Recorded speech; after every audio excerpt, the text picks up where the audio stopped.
Serious people who have accidentally caused the death of another person. What happened? When I was around 4, I was molested by my cousin who was babysitting me. I told on her and she committed suicide. I've posted this before in more detail, but the truncated version is when I was 16 years old, I hit an 87-year-old man after he ran stop sign. I was with him holding his hand when he died on the sidewalk. He had a heart attack. They weren't able to determine if he had the heart attack before the accident, which would explain why he blew through the stop sign, or if he had one as a result. His family was very gracious and I am very grateful for them. His son called me the day after it happened and told me his mom had died 6 months prior. His dad had been very depressed, and while they were sad he died this way, they were happy to think their parents were reunited. Turned left into my sister's driveway at 3 a.m. A guy on a Harley was doing 60 miles per hour in a 30, with no headlight. My half-ton pickup left 4 feet of skid marks from being pushed back by the force. I still remember seeing him do mid-air somersaults. This was 1976. I'm not sure if this counts, but I want to get it off my chest after reading these. My friend was a well-known and liked guy. Very social. Did drama, football and baseball in high school. Some of the best moments of my life was with him. One day he just stopped coming around. He would read my messages but not reply. He ignored anyone else. It was so bizarre. One day, he came to my house and it was like the good old days. He said he got into target shooting but his gun blew up because he fired a bullet that had been in the washing machine. He had some powder burns on his hands. He asked to borrow one of my guns and I said yes. 2 days later he shot himself with it. I've hated myself since. Most of our mutual friends hate me. His family hates me and I was barred from his funeral. I feel so bad I didn't see the signs. I miss you, Tom. I wish I could have helped you like you did me. Edit, to clarify, he borrowed my gun. Also, thank you all so much for your words of support. I wish people here could see things how you did. It's taken years but I no longer blame myself for what happened. It still haunts me. He was being himself that day. Laughing, joking and making plans for us to hang out more. I let him borrow the gun without a second thought because I got lost in the moment, plus as soon as I said, yes, he carried on like it was no big deal. We grew up with guns. A lot of people don't see that. Most never asked. To them, I'm the piece of shit who gave him the gun. Plus Tom was very popular person and I never was. So I guess it's easier for them to demonize me. It still hurts though. I wish I could have talked to him about how he was feeling. I wish he'd shown a sign of sadness, something to clue me in. Every day, I spend time playing the what if game. I get everyone who knew him lost someone special, but so did I. And it's like I'm not allowed to grieve for him publicly. After my brother was born, my mother got pregnant again. She lost the baby though and told my brother and me that the reason was that he and I were bouncing around in the bed with her. We were 1 and 2, if not younger. She was a wonderful mother and never uttered a word to us in anger, but I never forgot hearing that at like age 6 and I still remember it with shame and sadness. I'm 57. Edit, removed 1 word. Was skiing with a friend when I was still living in Colorado. We were going a good speed and enjoying the mountain. When we came back onto the main trail, he was still going really fast. I yelled at him to slow down and an elderly lady ended up merging at the same time as he looked back at me. My buddy is a good-sized guy and ended up colliding with this old woman. The ski patrol ended up grabbing her from the mountain and she was clearly in a lot of pain. She ended up dying from her injuries a few days later. After their investigation, my buddy and the woman were both in the wrong. He had to pay some fines but never got any sort of lawsuit.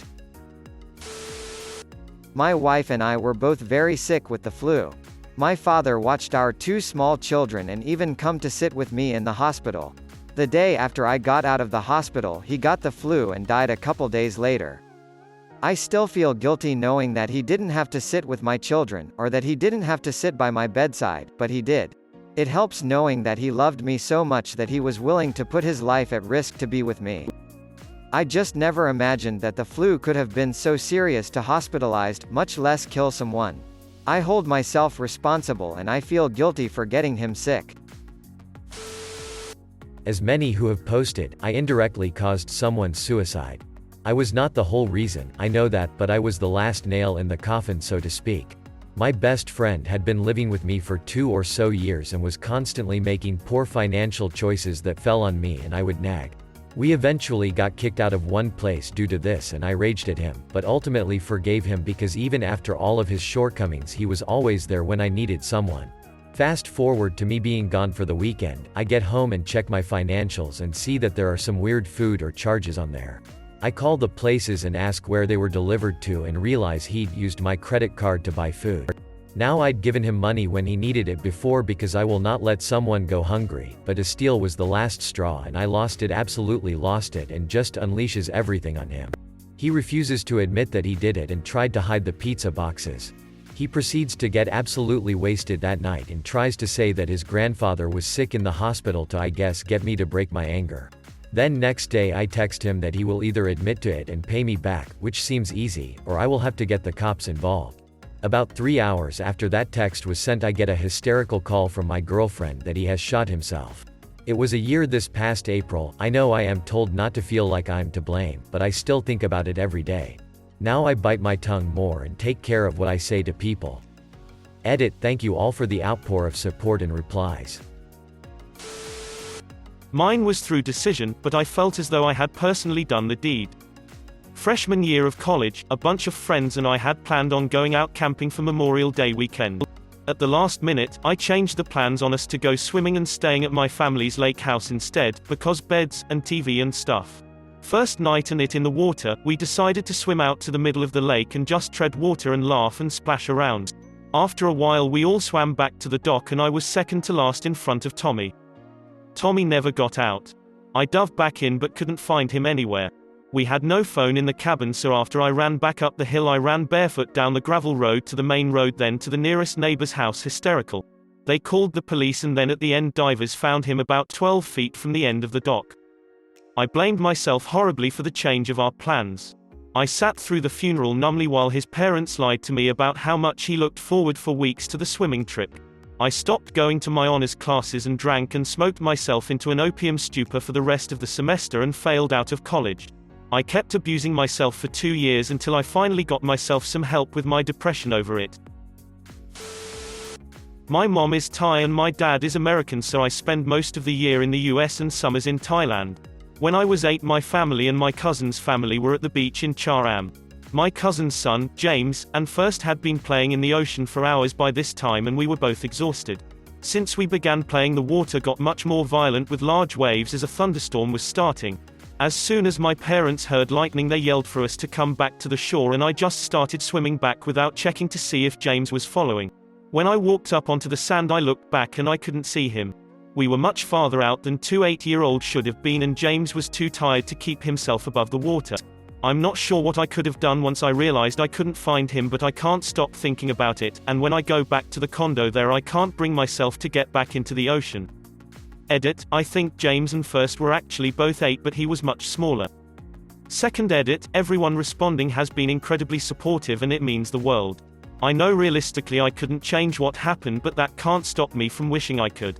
Thank you again to everyone for the kind words. When I was 18 I was working the night shift in a nursing home as an aide. Part of my job was to turn the paralyzed patients every 2 hours to make sure they didn't get bed sores, etc. This one particular resident had late-stage Parkinson's diseases and her muscles and joints were stiff and brittle and she was catatonic. As I was flipping her from one side to another, I applied light pressure to her leg to move her back a bit and this snapped her femur. Given her age and health, the doctors decided that surgery was dangerous and she would have to heal on its own, if at all. Because of this we could no longer flip her, which resulted in bed sores. She eventually went septic from those bed sores and died of septic shock. I always felt so bad about that. I used to work a strange overnight schedule. 10-hour shifts Monday, Tuesday, Wednesday, and Friday. I'd try and keep awake the same hours on my days off, especially on Thursdays. This was a pretty rural area, so there wasn't much open at those hours except a gas station that had a tiny cafe area. I didn't want to keep people in the house awake, so I spent a lot of time at the gas station. I'd usually read or talk with the cashier on duty. I think she felt a little safer having someone else there too. One night a man comes in with a little boy and asks if they can use the bathroom. It's something like 3 a.m. The kid looks sick or uncomfortable. To me it looked like he'd been punched in the stomach. After they're in the bathroom, the cashier and I look at each other. She thinks there's something off about this too. I went outside to get a description of the vehicle. After they leave, we call the police. The local police passed it along to the county sheriff's department and a local officer came to the gas station. He asked us a couple more questions and we listened to his radio to hear what was happening. A county officer spots the truck and pulls it over. After the officer gets out of the car, the truck backs into it and takes off. The police pursue him. We didn't get a lot of details after that. He crashed or abandoned the truck. The truck was on fire and loose rounds of ammunition was going off in the truck. I believe the boy was somewhere safe because I didn't hear any more about him. The guy tried to swim across a small but deceptively treacherous river and he drowned. That was close to 20 years ago. If I remember correctly, he was the boy's dad but did not have custody. He was recently released from prison and the truck was stolen. *Edit, at the time of the story, the man had been recently released from prison prior to stealing the truck and drowning. War survivor from Chechnya 94 to 96 war. I told a girl, maybe 17-year-old, to run out from the apartment building because I was so sure it was going to collapse. It didn't collapse, and she ran out into a hail of gunfire and died. I was so scared that I stayed in the building and it just never collapsed the entire time, so I left out the back. I often think about that, it was such a quick decision.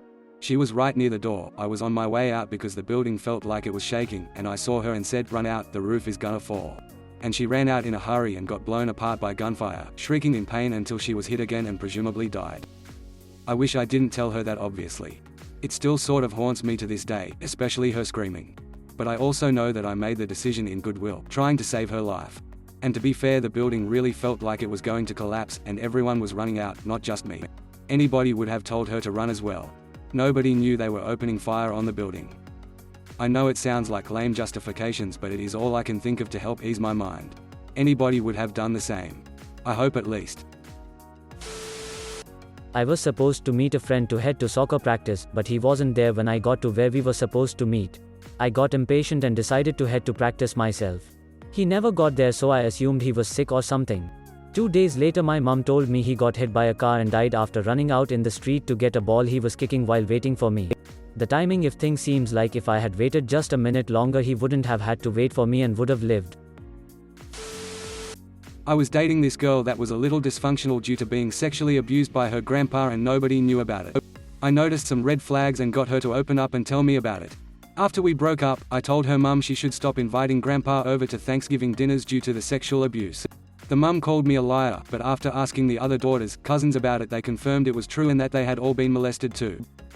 After word got back to grandma, she said, "I'll take care of it." Fast forward a week and grandpa is dead. Apparently grandpa had a lot of serious medications he was taking and grandma messed with the dosage, which killed him. His death was ruled natural cause and nothing ever happened to grandma.